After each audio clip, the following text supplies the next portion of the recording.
guys, welcome to a new video. So I thought this would be a fun video to film. I never actually did like a 5-star video, like a 5-star book video, and I feel like it's time. I've had this channel for a while now. I've been doing books for a while now, and I feel like my time has come that some people actually care about my 5-star reads. So I thought, I should do it now. And I posted a book recommendation video quite a while ago, which had a lot of my 5-star reads in it.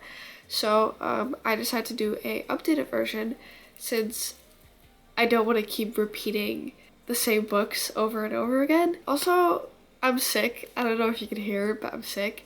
And I'm also filming this at 1:30 in the morning. Like, my friend, he just left.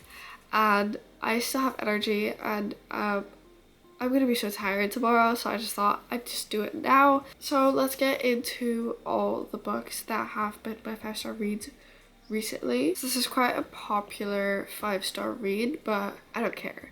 It is The Silent Patient, and my god, did I devour this book.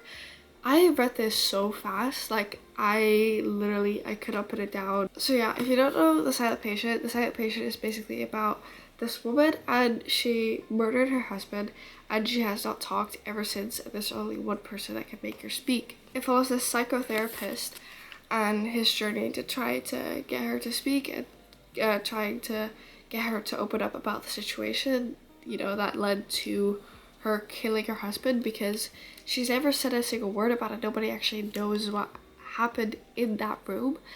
We get these little insights of the past and obviously the now, which makes it a lot more interesting, a lot more catchy. It keeps your focus really well on the book and wanting to find out more. But yeah, no, there was a twist that I just did not see coming. And the way that the twist was revealed was just written so well, and the character development in this book, and the writing was just good, the character development was good, like the setting was good, like I can still remember the way I had like envisioned it in my head. It was just really, really well written. I read this about, I think I would say like last month. I actually read it in March. It's like next week is fucking June. These months have literally just been passing by. They've literally just been running. We have Love Me Not by M.J. Arledge.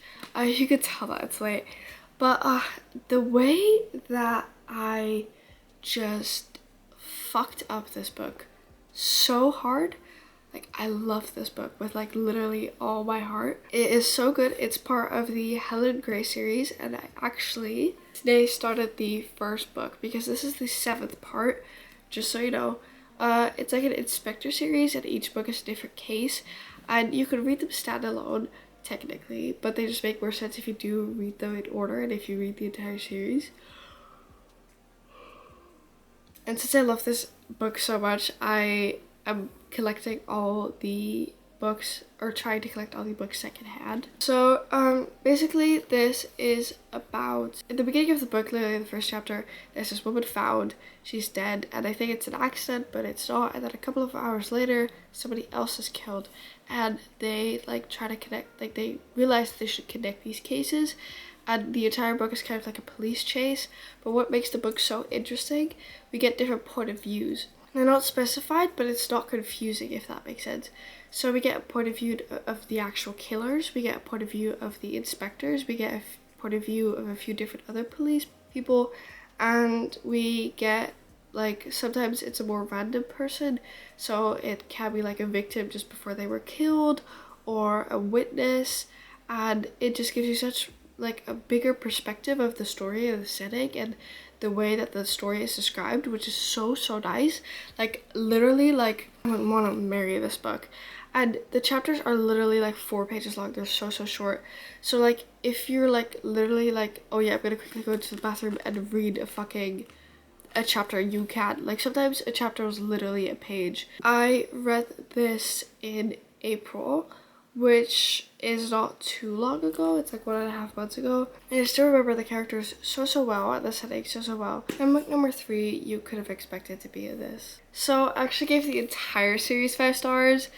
so they should kind of all be in here, but I'm just gonna, I feel like everyone that like reads knows the Heartstopper series or has read it or wants to read it, but it's basically about Nick and Charlie and about like a sexual awakening and just coming out, how difficult it is to figure out your sexuality. I definitely recommend watching the show. Like, it's heartbreaking. It made me question my existence for a month. Yeah, no, it's an absolute biohero. The next book that I read, I actually don't have here with me because I gave it to my mom because I was like, Mom, you have to read this, but it's this book. It's When They Find Her. When They Find Her it's such a good book. Like, I literally finished it one day. Like, I just sat down and read it for like 4 hours less. Like, I devoured it. I munched it. You know what I mean? So the book is basically about this mom, and she tells everyone that her daughter is missing, but she actually knows where her daughter is, and that's all the context I'm gonna give you, because literally the second that you dive in, you will not be able to put it down. Like, the chapters, each chapter kind of ends in like a cliffhanger type of beat, so you're immediately like, oh shit, like I want to read like what's gonna happen next. There's a lot of characters that are important to the story, but it doesn't get confusing, it doesn't get messy. Like, they still all play an important role and they're still like relevant to the story. It's just really well written to keep you like hooked. I am actually speechless. Like, it's so good.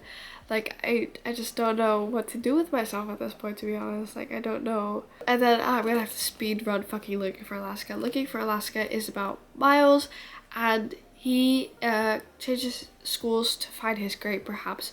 So he's obsessed with last words of people, and there was this one, pretty sure he was a poet, and his last words were something about the great perhaps, and now Miles wants to find his great perhaps. So he moves schools. I think he goes to like a boarding school, and he meets Alaska, and Alaska, she's just, he can't get her out of his head, and he is just hopelessly in love with her. And it's such a coming of age story about like friendship and love and grief, and it's such a touching story. And I also devoured this in like 2 days. I couldn't put it down. Like, the quotes in this book, magnificent. Okay, I actually posted a reading vlog on this, and I also responded, like, I reacted to the show, so if you want to see that one, I'll link it down in the description. It was my first John Green book, and I devoured it. It was so good, and it was just a book that I needed to read. I needed to have one of those eye-openers again. It blew my mind away. Like, it touched me. And then my fucking camera died. Like, I'm sorry for the chaotic ending. I'm sorry that it was just all over the place. It was 2 in the morning. I was tired. I had just, you know, I had a very long day before that. But those were my semi-recent 5 stars. I hope that you enjoyed today's video. If you're still watching, comment the cherry emoji because it's getting warmer outside and spring and blah blah blah blah blah blah. If you are interested in my 5 stars, you know, I also have my Goodreads down below if you want to check out more just like really other ratings that I have. I do kind of speak about literally every single book I read on here. If you follow me quite regularly, then you would probably know all of that already. But I don't know. So I hope you had fun just chatting here with me today, and I will see you next time. Have a nice day, and I'll see you when I see you.